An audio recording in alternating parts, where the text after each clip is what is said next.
Ok. La question de Jaïs. Je vous demandais en fait, on a d'un côté, on répète toute la journée qu'on doit convoiter la venue du Mashiach, qu'on doit prier pour que Mashiach vienne, donc pour la délivrance et la Géoula, mais d'un autre côté, on sait que quand Mashiach va venir, d'un côté, on nous demande et on doit prier pour la venue du Mashiach pour être libéré, pour plus souffrir, mais d'un autre côté, on sait qu'il y a certaines personnes, et on ne sait même pas si nous, on n'est pas dans ce groupe de personnes qui vont payer. Donc on a un choix à faire. Est-ce qu'on doit vouloir faire tchouva maintenant et réparer ses fautes avant la venue de Mashiach pour être blanc ou le plus blanc possible à la venue de Mashiach, ou est-ce qu'au contraire on doit conserver un pied? Bon, tu dis beaucoup de choses. Une partie vraie, une partie fausse. Alors, d'abord, la question que tu poses, il y a plusieurs questions. Bon, on va traiter le premier sujet. Est-ce qu'il est préférable pour nous maintenant de prier que Mashiach vienne, oui ou non? Chavetz Chaim a écrit un bouquin qui s'appelle Tzipita la Yeshua. Tu convoiteras la Yeshua. En fait, la Gemara, elle dit que lorsqu'on arrive au Olam Haba, on nous pose quelques questions. Il y a les 5 premières questions qu'on nous pose, elles sont marquées dans la Gemara. La troisième est, est-ce que tu as convoité la Yeshua sur la Géoula? Est-ce que tu as attendu, convoité, prié dans ce sens, tout fait pour que ma chair se dévoile? Et la fin, me pose la question. En fait, nous, on n'a rien à gagner. Car comme tu dis très bien, tant qu'on est dans le monde où il y a le mal, et on a le choix entre le mal et le bien, alors on peut agir, on peut faire, on peut être. Dès que Mashiach arrive, il y a un dévoilement énorme de vérité, de lumière. Il y a plus le mal n'existe plus. Quelque part, je ne peux pas faire autrement que de faire le bien. Il y aura encore un peu de libre arbitre, faire plus de bien ou moins de bien. D'accord? Mais ça ne sera rien par rapport à ce que nous, aujourd'hui, lorsqu'on doit développer des forces énormes contre le Yetzer Hara pour se battre, alors on exerce notre libre arbitre. On est, d'accord? EST, je suis en train d'être, j'acquiers maintenant mon être éternel. Alors, lorsque je fais un acte du côté de la vérité qui est éternelle, le désir de Dieu, je deviens un avec Dieu. Je deviens la main de Dieu, donc j'acquiers une réalité éternelle, ce qui n'est pas le cas lorsque je le fais malgré moi, parce que Dieu s'est dévoilé. Dieu s'est dévoilé, maintenant je deviens un robot, d'accord? Comme la fleur, elle n'a pas le choix de monter, d'accord, et de se faner, on n'a pas le choix de faire.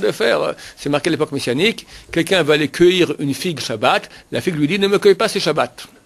Les petits enfants, ils croient que les figues auront des bouches et on se mettra à parler. Les adultes comprennent que la réalité va dire ces Shabbat. On verra.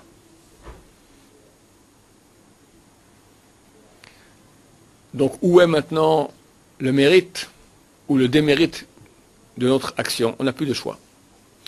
Donc, il est clair qu'au niveau personnel, on n'a aucun avantage à demander Mashiach. Mais néanmoins, c'est la question qu'on nous pose. C'est pas agréable d'arriver au Olam Haba, étude de Torah. Troisième, est-ce que tu as attendu? Et vraiment, attendu, c'est pas comme ça. Attendu la venue du Mashiach. Non, non, non. Un peu. Si peu, si peu. C'est pas agréable. C'est pas agréable. Donc, la Chavetz Chaim a écrit un bouquin entier pour nous encourager dans ce sens. Et il y a une mitzvah énorme, énorme. Pourquoi? La raison, elle est très simple. Et alors, il pose la question et il répond. On ne demande pas Mashiach pour nous. On demande Mashiach parce que, faisant partie, étant le peuple d'Israël, il véhicule la divinité sur terre, c'est lui qui amène le message de Dieu sur terre. Nous devons vouloir que Dieu se dévoile dans le monde, parce qu'il est inconcevable, inadmissible, que Dieu est le roi du monde, qui peut amener un bien énorme, que la vérité devrait être éclatante, et c'est exactement le contraire qui se passe. Le mal est le roi du monde, avec toutes les conséquences négatives que ça amène, la souffrance qu'il y a dans le monde, et Dieu peut faire que ça disparaisse, simplement quoi? Dieu veut qu'on ait libre arbitre, que par nous-mêmes on l'amène. C'est par notre mérite qu'on doit faire ça. Donc nous, on doit vouloir que par notre mérite, Dieu peut faire maintenant tac et voilà. Dieu a voulu créer maintenant un monde qui s'appelle Olam, donc duquel il est né l'âme, il est caché, pour laisser place au mal, pour qu'on ait libre arbitre. Dieu l'a voulu, oui. Mais Dieu veut qu'on vainque la bataille et que la lumière vainque l'obscurité. Et un beau jour, il faut que ça se dévoile. C'est pas normal. Il est impossible que Pour l'éternité, on vit dans un monde où il n'y a que le mal qui est roi. Sans cela, il y a un grand chilou Hashem, il y a une profanation du nom de Dieu. Or, nous voulons que le nom de Dieu se sanctifie. C'est le Kaddish. Id Gadal, que soit agrandi, Vid Gadal sanctifié, Shmei Rabba, son grand nom. Je me grandirai, je me sanctifierai aux yeux des peuples nombreux. Et tous reconnaîtront que je suis l'Éternel. On veut ça. On veut ça. En tant qu'amoureux. Quelqu'un qui est amoureux de sa femme qui est partie maintenant, ou ses parents sont partis à l'étranger. Il attend, un amoureux, il attend que ses parents reviennent. Maintenant, c'est quand qu'il peut exprimer le mieux son amour. Quand ses parents sont là, ils sont là, il est content, mais ok. Quand ses parents ne sont pas là, quand il y a le noir, quand il y a l'obscurité, le fait que tu attends la lumière, tu dis, vous me manquez terriblement en fonction, quand quelqu'un, sa femme part en voyage, tant qu'elle est là, bon, ça va, on s'aime bien, mais quand elle n'est pas là, elle me manque. L'obscurité met en relief la lumière. Nous, on est un monde d'obscurité pour que nous-mêmes puissions accéder à cette lumière, la mettre en relief. Mais ok, combien de temps on va rester maintenant? Ok, ça va. On a compris, on est amoureux, reviens. J'ai pas compris les deux à la fois. Alors, à qui va? Non, alors, Manu. C'est que là, on attend quelque chose qu'on ne connaît pas. Ah, mon cher ami, c'est marqué, comme je le répète souvent, Va'avta Hashem Elokecha, tu aimeras l'Éternel ton Dieu, tout ton cœur, tout ton âme, tout ton pouvoir. C'est pas une blague, cette phrase. Aimer Dieu, quelqu'un qui aime Dieu, il attend que Dieu se dévoile. Maintenant, quelqu'un n'arrive pas à aimer Dieu, ok. Peuple d'Israël, tu aimes. Est-ce qu'il est normal que le peuple d'Israël soit maintenant la cible de toutes les nations? L'OLU, l'organisation des loups unis, se met ensemble, n'empêche de rien, on n'a pas droit à la vie, c'est normal. On a en face de nous des assassins terribles, je vais encore être mis sur Internet, d'accord, des assassins terribles, et nous on se bat pour notre survie, et on nous traite de nazis. C'est le monde à l'envers, c'est le monde du mensonge. Basta, ça suffit. Ça va ça, tu peux comprendre ça. Oh, prie pour ça. Prier pour Am Israël, c'est déjà très grand. Mais on veut plus, on veut prier pour que le nom de Dieu se dévoile. Tu dis? C'est pas un plus grand kidouche que justement, kidouche Hashem, que on l'aime, comme vous dites, on a le choix, on a libre arbitre entre... C'est un kidouche Hashem pour toi, personnel, oui. Non, pas pour moi, même pour lui. C'est-à-dire que j'ai plus de mérite à aimer Hashem. Dieu voit que maintenant toi, ici, voilà, on est obscurité, tac, le peuple, en général. Ouais, une petite étincelle ici qui éclaire, une autre qui éclaire. Mais maintenant, on vit dans un monde de mensonges. C'est anormal que Dieu, qui est le maître du monde, la grosse majorité de l'humanité est contre lui. Il lui fait comme ça. Entre guillemets. Il n'a pas besoin de ça. C'est vrai qu'il s'en Donc fiche. il préfère Mais nous, il préfère voir l'amour de quelqu'un qui lutte pour lui, même une petite fourmi comparée à l'immensité, plutôt que tout le monde le sache, mais au fond, il a forcé un peu la t'entends chose. pas ce que je dis. Je dis ici, on vit actuellement dans une situation qui est un mensonge. Est-ce qu'il est... Il a Non. voulu, ce mensonge. Oui, il a voulu. Mais est-ce qu'il est normal qu'il y ait un mensonge? C'est une chose qui est normale. Le mensonge, est-ce qu'il y a une réalité qui doit rester? Jusqu'à ce qu'on l'enlève complètement, mais de nous-mêmes. On ne pourrait pas faire ça. Très bien. Ça sera par nous-mêmes, c'est clair. Oui, mais là, ils veulent beaucoup nous aider à la fin. Il nous aide. Il a demandé une chose. Il y a un métrage qui dit qu'il y avait un roi, il y avait une route. D'accord, il y avait un grand rocher qui obstruait la route. Il a dit, allez tous maintenant avec vos petits couteaux, comme ça, commencez avec vos petits marteaux à casser la grosse pierre. On a été, là, il a vu qu'on a fait un bon travail. Ok, moi j'ai un tracteur, zip, il l'a enlevé. Ok, le boulot qu'on doit faire, on le fera. T'en fais pas. On va rien enlever à personne. Maintenant, donc déjà, nous devons prier et il y a une mission énorme et on doit le faire. C'est important. Alors, le bel Rabbi un jour, je lui ai demandé, Mashiach, il m'a dit comme ça, quand un invité doit venir à la maison, d'accord, on se prépare à ce qu'il arrive, on attend qu'il vienne. La majorité des êtres humains, des juifs, n'ont rien à faire. Mashiach, ok, bon, ça va. Je dois finir mon mois, d'accord. Mashiach. Qu'on l'attende. Donc il y a une mitzvah d'attendre. Et c'est certain que c'est partie du tikkun, des choses qu'il faut faire pour qu'il vienne. Un invité, on doit l'attendre. Première chose. Secondo. Qu'est-ce qui se passe maintenant si on n'est pas prêt? Alors quelqu'un me dit, tu me dis des factures, il faut payer. On a suffisamment payé. Il est clair que la Shoah, une des raisons nombreuses qu'ont provoqué la Shoah, c'est certainement, c'est marqué Chevle Mashiach, les douleurs d'enfantement du Messie. C'est certain que ça va. Et on a suffisamment payé. Rien que la Shoah, c'est suffisamment. Terminé. Encore, on paye, on souffre. Dans toutes les familles, il y a des malheurs, il y a des maladies, il y a des gens qui quittent la Torah, il y a des divorces et machin, ça va. Le monde aujourd'hui, il a une tête terrible. C'est pas un chilou Hashem, ça. Bien sûr. Donc on veut que ça cesse. Non seulement pour notre souffrance et qu'on puisse aussi finir de payer notre mois, d'accord? Est-ce que c'est normal maintenant que le fleuron de l'humanité, les Bnei Torah, soit au niveau social les plus bas qu'il puisse y avoir? Combien reçoit un Kollelman? 400 €. Mais un Kollelman, le matin il sort, il y a une limousine Mercedes qui fait 20 mètres de long qui l'attend, avec 3 motards devant, 3 motards derrière, il va au Kollel. C'est pour lui que le monde était créé. C'est comme ça que ça va se passer normalement. Laissez passer, il va au Kollel. Ça c'est c'est tout le contraire, d'accord? Qui va en limousine? Les plus grands magouilleurs du monde, les plus grands tordus, corrompus, c'est eux. C'est normal. On est amoureux de la vérité.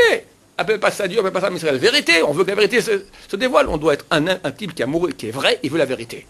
Il ne peut pas supporter le mensonge. Alors il comprend que Dieu a voulu. Ok, c'est bien. Alors on attend que tu arrêtes. On attend que la vérité se dévoile. Et cette attente, c'est elle-même un grand tikkun. Si quand quelqu'un, ses parents partent, sa femme part et dit tout va très bien, on s'arrange très bien sans toi, bon, reviens un jour, hein, mais prends ton temps. C'est l'envoyer une gifle sur la tête, je veux dire, on n'a rien à faire de toi, dégage. Non, on doit exprimer notre manque, et on doit le faire. Troisième question, c'est pas pour rien que c'est une troisième question. Alors payer, on a déjà payé. Maintenant, la question, qui est la question, ok. Pas tout le monde est prêt à voir Mashiach.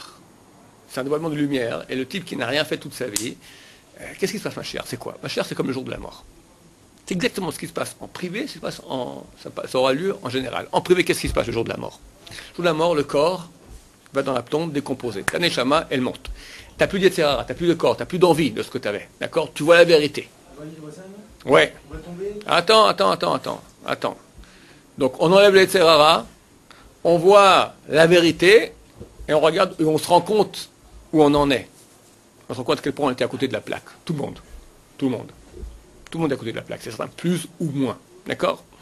Le jour où Mashiach arrive, c'est ce qui se passe dans le monde. Le mal est éradiqué, slip, on dégage, il n'y a plus de Serrara, tu vois la vérité, et tu te rends compte que tu étais à côté de la plaque, plus ou moins durant toute ta vie. D'accord? Ceux qui sont suffisamment au niveau pour voir cette lumière, ils passent. Ceux qui ne sont pas au niveau, ils ne passent pas. Ils ne passent pas. C'est marqué 4/5 du peuple juif est resté en Égypte à la sortie d'Égypte, et c'est marqué qu'à la fin des temps, il y aura à peu près la même chose qui va se passer.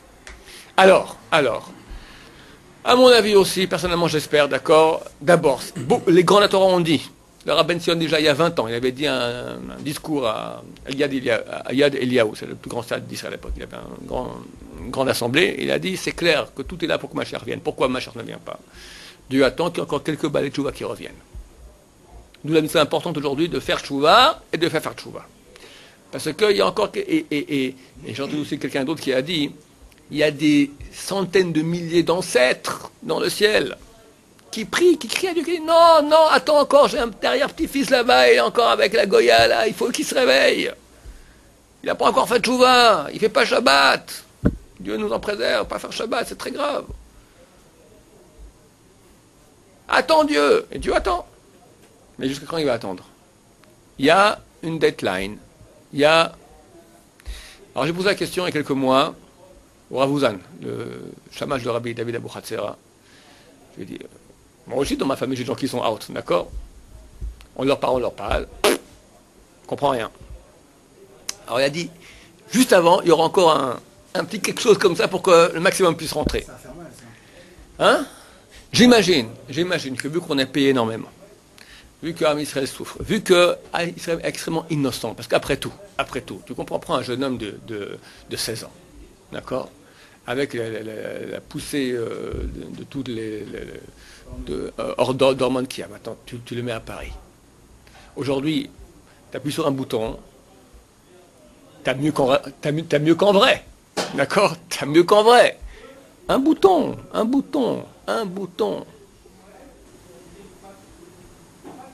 Pourquoi pas? Il faut être très, très, très solide pour le faire. Il a 16 ans, il n'a rien, le gosse. Donc, le mal, il se déchaîne dans le monde partout. La Gemara a dit, prends un gosse, habille-le, parfume-le, donne-lui une bourse d'écus, mets-le en face d'une maison de passe. Que fera le gosse pour pas pécher?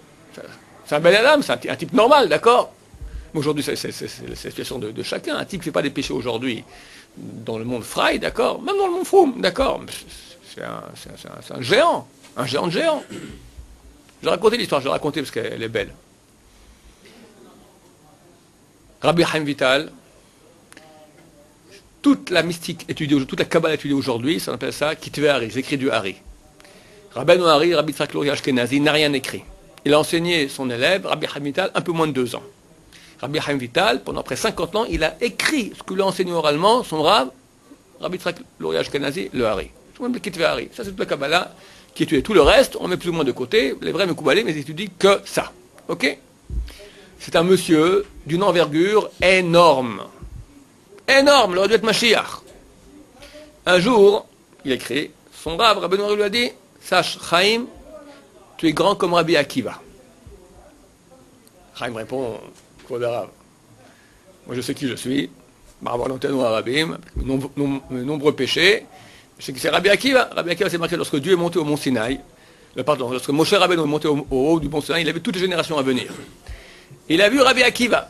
Il a dit à Dieu, je ne comprends pas. Dieu, tu as un homme comme Rabbi Akiva transformer la Torah par moi. Moi, Moshe, mais Rabbi Akiva mérite beaucoup plus que moi. Dieu dit, tu as raison. Mais comme ça, j'ai décidé que ce serait toi et pas lui. Donc Rabbi Akiva est plus haut que Moshe Rabbeinu. Alors moi, Chaim, je sais qui je suis. Rabbeinu Hari lui dit, tu as raison. Mais sache, Rabbi Akiva à son époque, il y avait une lumière énorme dans le monde. C'est un projecteur.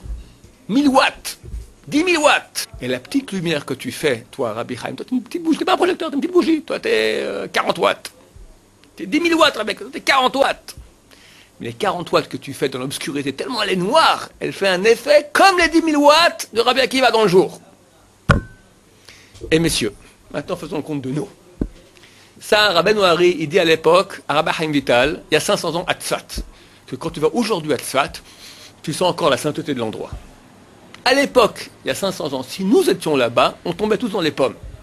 De la sainteté, la lumière qu'il y avait là-bas. Qui y avait? Il y avait peut-être 2000 personnes à Tzfat, parmi eux. Rabbeinu Hari, Rabbi Chaim Vital, Rabbi Yosef Karo, l'auteur du Shulchan Aruch, Rabbi Léo de Vidash, le plus grand bouquin de Moussar qu'il y a, c'est Reshit Chochma à l'époque, c'est un bouquin, la barre elle est haute, haute, haute, il était là-bas. Le Radbaz, Rabbi David Menzimra, un des grands poskim de l'époque, Marie Bérav, le Rav de Rabbi Yosef Karo, le Ramak, Rabbi Moshe Cordovero, le Rav de Rabbeinu Hari, le Al-Sheikh Akadosh, qui est un commentaire sur la Torah. Al-Sheikh, c'est un des seuls 3 rabbins qu'on appelle le Kadosh. Il y a Rabbeinu Akadosh, le Shla Akadosh et Al-Sheikh Akadosh. D'accord, 3 hommes qui étaient Kadosh, qu'on appelait Kadosh. Et Orham Kadosh aussi. Bon, 4. Hein? Non, Al-Sheikh Kadosh, c'est une nouvelle invention. D'accord? C'était une Kdusha, mais inimaginable. Rabbeinu Hari dit, on est dans un noir de noir. Alors que dire aujourd'hui un jeune garçon à Paris? Il est où? C'est pas noir. C'est que l'obscurité d'Égypte, c'était à côté, c'était la lumière du soleil. C'est inimaginable dans quelle obscurité on est. Et malgré tout, tu as des juifs qui disent non.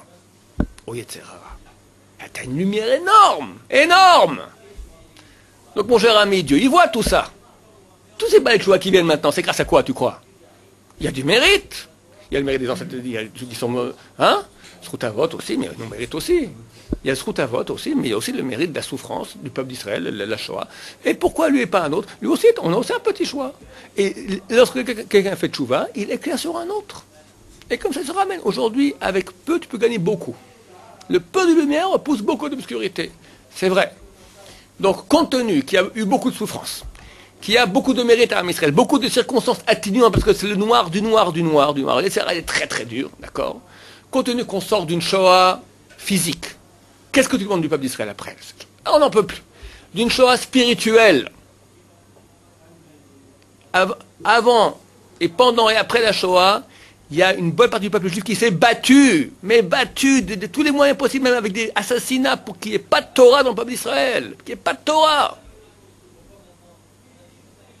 On voit bien, des générations entières ont été liquidées. Qu'il n'y ait pas de Torah. Et malgré tout, il y en a encore. C'est un miracle. J'étais voir une fois le Rav Sternbuch. C'est le grand rabbin du Badat, le président du Badat, l'Aïda Haradit. Et je lui parlais d'une question dans une famille. Quelqu'un, voilà, il fréquente une Goya. Okay, maintenant, c'est un casque, on peut l'inviter à Yom Tov, pas l'inviter à Yom Tov, le Seder. Il ne répond pas. Il dit Chazal n'aurait pas cru une chose pareille. Chazal ne croyait pas que la galoute aurait duré tellement de temps. Je pose une question, il me répond à côté. Lui a réagi, un juif avec une Goya, d'accord? Un juif, il vit avec une Goya. Réaction du Rabbi dit, qui l'eût cru? De Chazal, il y a 2000 ans, les Tanaïm, temps de la Mishnah, quoi? On serait en exil 2000 ans? On a tenu. Mais c'est un miracle de miracle. Alors Dieu y voit tout ça. Encore. On est une pastille parmi des milliards qui veulent notre mort. Et dans Am Israël aussi, peu nous aiment, le monde religieux. Et on est encore là. Alors, Dieu voit tout ça. Et la souffrance, les gens qui vont étudier la Torah, avec quoi? Ils disent non, voilà, ils vivent dans des conditions les plus précaires, par l'amour de la Torah. Et combien, ceux qui ont de l'argent, comment ils aident? Tout ça, c'est des mérites énormes, énormes. Donc, Ezrat Hashem, Mashiach reviendra très bientôt, sans aucun problème. Et Bezrat Hashem, ce que je pense, moi j'espère, c'est qu'il y aura des miracles tellement extraordinaires. Regarde, aujourd'hui, rien que les dernières guerres, on regarde, c'est des miracles fantastiques. Comme je le dis très souvent, il n'y a pas une guerre en Israël ici où il n'y a pas de témoignages d'anges. D'anges qui sont venus se battre pour Am Israël. La dernière guerre, je vous racontais le coup du commando, n'est-ce pas? Hein? Non. Un type qui est dans une des plus grandes... J'ai un ami, son fils se trouve à l'armée, et avant la guerre de Gaza, il m'appelle. Il dit, bracha pour mon fils. Il est où? Il est parachutiste. Bon, après la guerre, il me rappelle de nouveau. Je dis, comment ça va ton fils? Très bien. Il me dit, il me dit des miracles extraordinaires. Et raconte-moi un peu. Bon, il me raconte un petit peu, et c'est fantastique, je veux que ton fils vienne ici parler devant la caméra, raconter tout. Ok, le fils a demandé à ses boss, il dit, rien, même pas avec flou, même pas avec bois, tu racontes rien. Bon, il s'avère, je ne savais pas, que le fils se trouve en fait dans l'unité, je n'ai pas le droit de le dire ici, l'unité la plus fabuleuse, la plus prestigieuse de celle que moi dans ma vie quand j'étais encore jeune, pour moi c'est un type, voir un type qui était là-bas, c'est NTB, c'est tous les trucs les plus fous, d'accord, c'est eux qui font. C'est des gens qui sont plus à l'étranger qu'en terre d'Israël. Le gosse, moi j'ai connu quand il avait 12 ans. Depuis, je ne l'ai plus vu. Je parle au téléphone, il me raconte un peu tout ça, il dit je le mettrai par écrit, il me met tout par écrit, et pour finir, c'est le père qui a fait le cours ici, même sans on me filmait moi, le père était à côté, c'est lui qui racontait. Et il raconte qu'ils ont eu une mission d'attraper 3 grands chefs du Hamas, ils arrivent près de la maison, ils travaillent par patrouille de 4. Ils repèrent la maison, le gosse il a dit texto, il a dit, ces gens-là, ces chefs du Hamas, ils tuent des gens comme ils mangent des olives. Des tueurs. On a vu d'ailleurs, il y a une guerre entre le Fatah et le Hamas, mais pas ils ont fusillé. Chacun 50 à 100, il n'y a plus de corps, ils tirent encore. Les autres, ils ont brûlé à l'essence. Ça va, restons calmes. Des tueurs terribles. Bon, ils ne rentrent pas par la porte parce que la porte, elle est piégée. Ils mettent une petite bombe sur le côté du mur. Boum, ça claque le mur. Là, ça fait un trou dans le mur. La fumée se disperse. Hop, ils rentrent les 4 dans le... Ils les voient les 3. Hurlant, pleurant, les armes par terre. Sauf votre respect, ils ont fait leurs besoins petits et grands sur eux. Et ils hurlent. Ils attrapent et les attachent. Ils continuent à hurler, mais qu'est-ce qu'il y a? Il dit Tmania. Tmania, c'est 8. Bon, non, on a Arba. Tmania. On est Arba. Ils baragouinent en arabe. Bon, ils vont dehors voir est-ce qu'il n'y a pas d'autres soldats ici israéliens dans le coin. Ils sont que les 4, il n'y a personne d'autre. C'est quoi ces 8 dont ils parlent? Ils amènent un soldat druze, donc un soldat de chez nous qui parle arabe couramment, il traduit. Vous êtes rentrés 8 formes blanches avec des ailes, boucliers et javelots. On était terrorisés. Ça, c'est cette guerre. La guerre du Golfe, il y a des témoignages comme ça. La guerre de Kippour, il y a des témoignages comme ça. La guerre des séjours, des témoignages. Chaque guerre a des témoignages. On n'a pas eu ça en 2000 ans à l'étranger. Jamais. Ni la Shoah, ni les Cosaques, ni rien. Il y a eu des miracles. On a jamais vu des anges. Ici, c'est Eretz Israël, le route de Eretz Israël. Attends, quelle route? Quelques juifs qui étudient la Torah, d'autres qui souffrent pour rester en terre d'Israël, des gens qui aident dans le monde, les prières. Bon, eh ben, tu vois que ça a marché. Notre niveau n'est pas extraordinaire, mais Dieu voit, il n'y a jamais rien sans, il n'y a pas gratuit. Si Dieu a fait des miracles pareils, c'est qu'il y a un mérite. Pour l'époque messianique, mais qu'est-ce que ça va être? C'est marqué Gam et Am Hazeh Dan Anochi.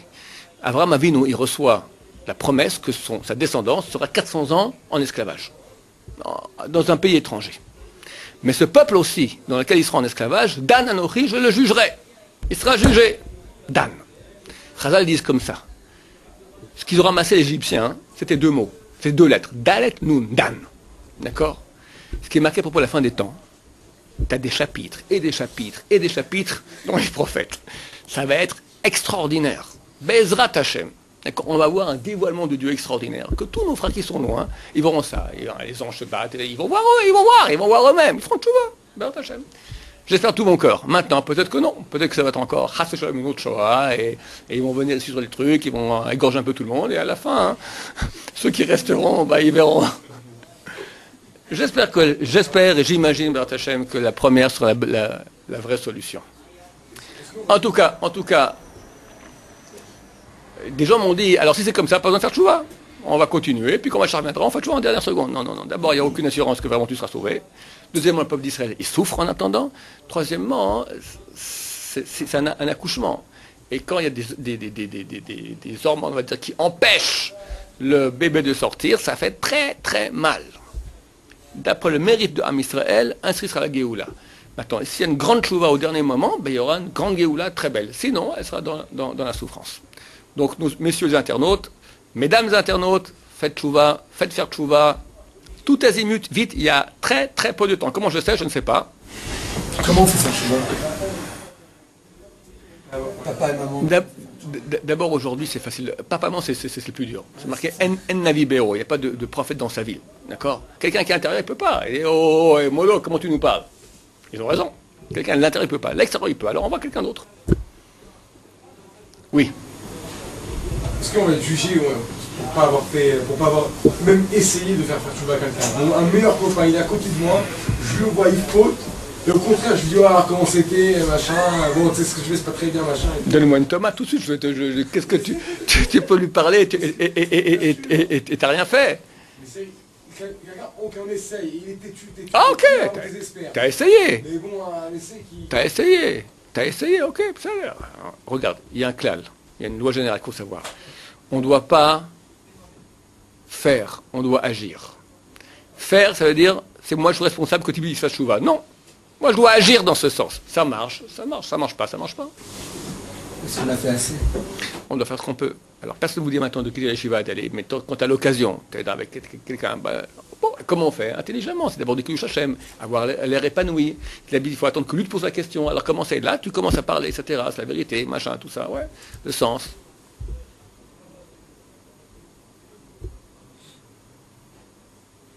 C'est bon? Alors est-ce que, mis à part si on prend en considération tous les tikkunim, on ne peut pas dire, parce que lui c'était son tikkun, telle chose son tikkun, donc peut-être il sera sauvé alors qu'on aurait pensé que non. Est-ce qu'il y a des constantes qui reviennent, qui nous font dire un tel, il sera sauvé, un tel, il sera sauvé? On ne peut pas savoir.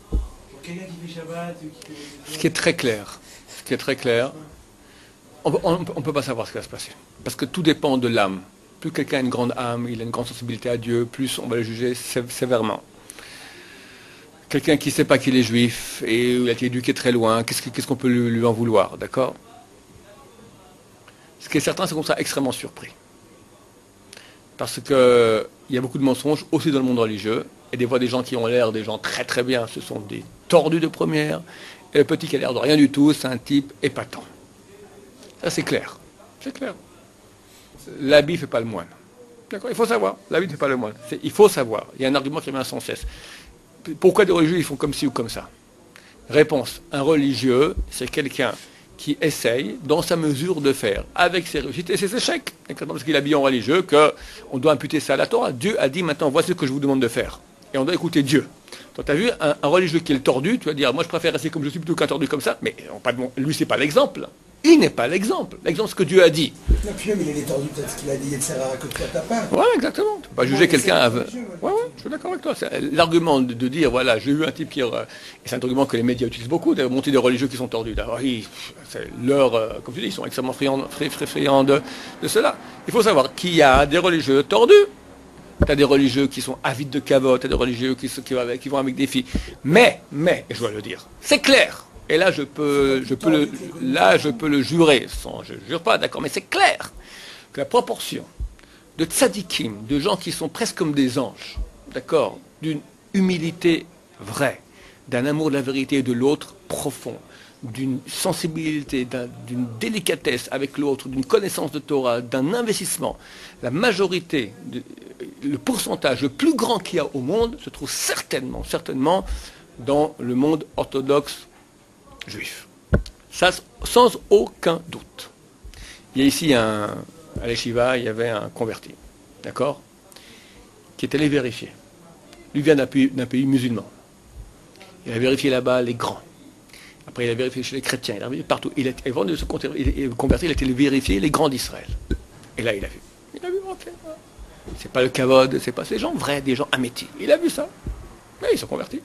Il a vu, et nulle part d'autre, on peut trouver une chose pareille. C'est un grand plaidoyer pour Am Israël. Dernière question.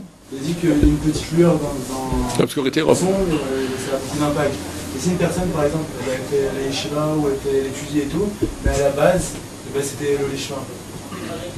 Est-ce qu'il y a quand même du mérite ou son mérite est C'est certain qu'il y a du mérite, mais nous ne savons pas quel est le mérite de chacun. C'est Dieu qui jugera en fonction de combien Dieu l'a aidé, combien le type il avait libre choix, combien il a été conditionné en fonction de son âme. Tous les paramètres appartiennent à Dieu. C'est clair que c'est toujours mieux de faire l'ishma que l'ishma. Mais l'ishma, de façon désintéressée, ça n'existe pas aujourd'hui. Il faut pas rêver.